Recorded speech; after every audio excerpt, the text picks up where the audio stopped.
We want to write a function to represent this graph here in red after a translation 3 units left and 2 units up. So what this means is we are taking our parent function here with the equation y equals x squared. It is the simplest possible quadratic function. And we are going to take this entire parabola and we are going to move it 3 units left, 2 units up. So what that's going to look like is if we start at our vertex, which right now is at the origin of our graph, that vertex is going to move 1, 2, 3 units to the left and 2 units up. So this is going to be our new vertex, and our entire parabola is shifting to the left and up. So our new parabola is going to look something like this. But we want to write a function to represent this parabola.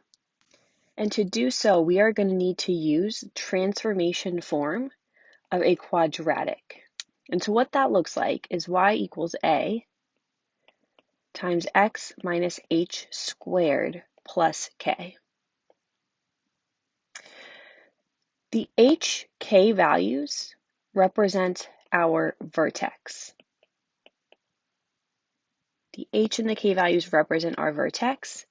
And on the flip side of that, the h value tells us our horizontal translation, whether we've moved left or right. And k tells us our vertical translation, whether we moved up or down.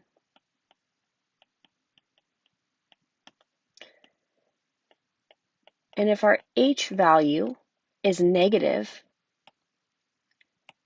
that means that our function is moving to the left. A negative h value means our function moves left. And a positive h value means that our function moves right. Same thing goes for our k values. A negative k value means that our function is moving down. And a positive k value means that our function moves up.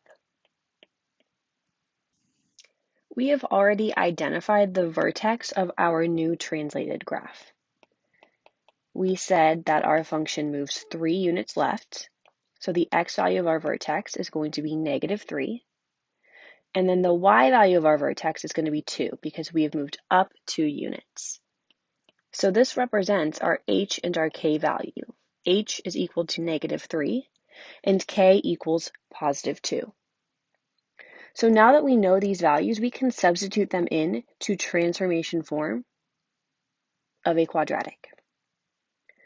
So when we do that, we are going to get y equals a, and a represents our vertical stretch or shrink, and we know from this problem that there has been no stretch or shrink, so we know that our a value is going to stay as 1.